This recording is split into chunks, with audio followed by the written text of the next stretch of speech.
Hey folks, here OS Reviews. You're watching our video review of the Verykool S6001. This is an unlocked GSM World phone that is also the San Diego-based company's flagship model. It comes with a 6-inch IPS panel that has a 720p HD resolution, some touch-to-turn-on gestures, in addition to a laminated display, which means that the distance between the screen, the LCD, as well as the glass is quite minimal. In terms of specifications, we're talking about a MediaTek 1.3 GHz quad-core CPU, 1 GB of RAM, which is on the lower side of the spectrum. You have 8 GB of built-in flash storage, expandable via a micro SD card behind the back cover. There's also room for a 2,300 mAh capacity battery, which is also a little bit small for a 6-inch phone. With that being said, at 8mm slim, this is also one of the thinnest phablets we've ever tested. And doing a quick comparison with something like the LG G Flex, you can quickly notice the difference both in the size as well as in the price, because the G Flex is almost $600 unlocked, whereas the S6001 is again only $200 brand new. As an unlocked GSM World phone, you can take it anywhere when you're traveling and still pop in a SIM card and it will work. It takes both a micro SIM and a full-size SIM. On the rear, you'll find access to a 13.0 megapixel autofocus enabled camera with an LED flash, whereas on the front there is a 3 megapixel camera for taking selfies, as well as Skype and WeChat for video chatting. Otherwise, the phone comes in 3 color iterations. We have a gold version here. It also comes in an interesting pink as well as black, and the box actually includes a hardshell case, which is quite useful, and a bundled headphone set, which only offers so-so audio quality. Taking a closer look at the design of the unit, again, we were highly impressed by how thin this phone is. So the low price point juxtaposes the high build quality to create something of excellent value. The sides of the phone are also constructed out of metal, so it feels nice when you hold it and use it in your hands. The bottom features the microphone hole, and on the sides you have access to a volume rocker, which is crafted out of metal as well. The top features ports for the headphone 3.5mm jack, which you can see is nearly the entire thickness of the phone. There's also room for a micro USB port for charging. Fully charging this phone takes about 2 hours to complete. On the other side, you have access to a power on-off switch, which is tactile, responsive, and also crafted out of metal for enhanced endurance. And on the back, you have access to the speaker grill, which is a little bit muffled, and because you'll be turning the phone over when listening to music by setting it on a desk, it isn't as good as a front-facing speaker. With that being said, overall we're fans of the design. There's also a very comfortable texture on the actual back plate, which makes the phone easy to hold and grip without the need for an added silicone case. Behind the back cover, you have access to the battery and the 2 SIM card slots, which you need to remove the battery to first access. Now, as aforementioned, there are a few gestures on top of this phone, but otherwise you have a very vanilla build of Android 4.4.2 KitKat, which is excellent because you can customize the phone with your own favorite applications, widgets, and games. To turn on the phone's display, there are several gestures you can use. You can double tap 2 times, which is relatively responsive and mimics the experience you would get on some LG flagship phones. You can also go directly into the main home screen UI by sliding from the bottom of the screen to the top, and that launches you again into the home screen. It's also pretty nice and easy to use. It's quite similar to the experience you'll find on some sharp flagship phones. Otherwise, battery life on this phone is one of the weakest links overall because it only lasted us roughly 1 day before we needed to recharge it. In terms of call quality, it's pleasant but not the strongest either. With that being said, the microphone is relatively close to your mouth, so the speech is actually pretty recognizable. The earpiece on the top is rather loud, so if you're talking in a marketplace or even outdoors, your speakers will definitely be able to hear what's going on. And the audio quality could be a little bit stronger, but overall we were pleased with the experience of the call quality. Reception was strong when we tested on T-Mobile and AT&T's networks, and depending on your location, you can get up to 4G connectivity, which is excellent. Otherwise, you have to rely on 3G connectivity. Taking a closer look at the display, it's an extremely bright and vibrant panel. Again, with IPS displays in general, you don't have any issues in terms of viewing angles. That's the case here. With a laminated panel, the screen is easily the star of the show.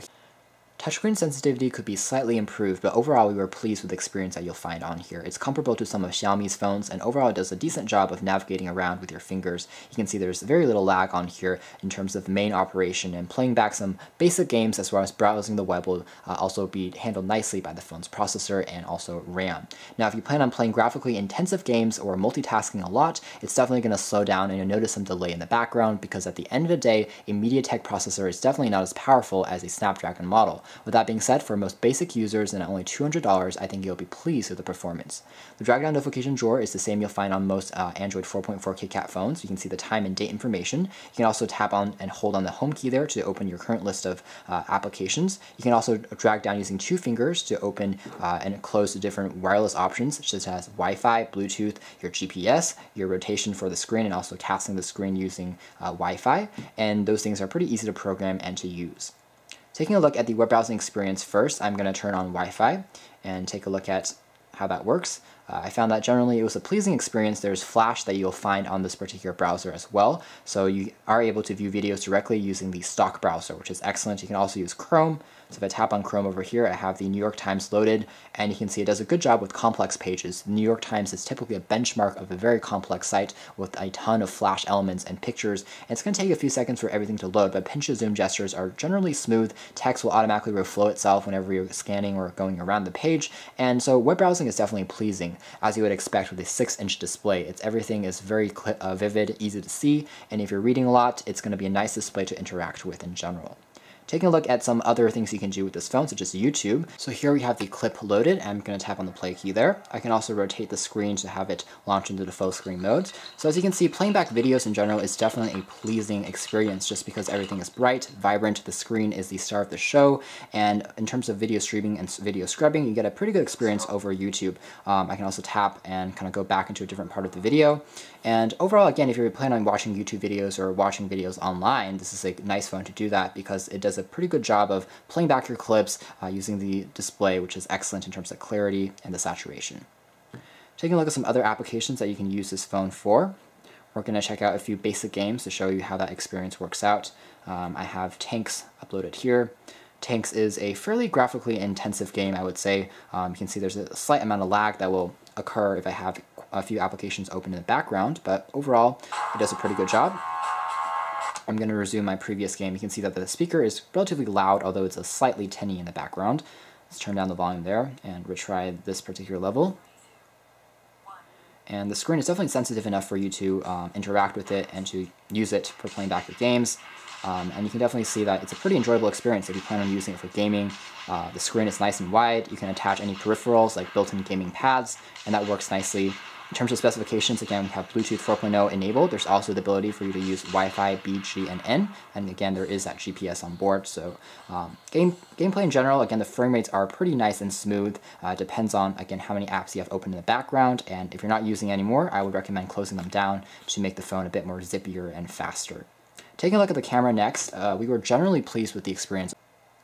It also doesn't do too well under darker environments, but it does a decent job at capturing macro shots, which I was kind of surprised with. So if you do want to capture your food, if you're a blogger, it's a nice camera to do for those purposes. For example, I have a magazine over here. I'm going to tap once to focus on my subject, and then click over here. You can see that it's pretty fast to react and to capture a shot.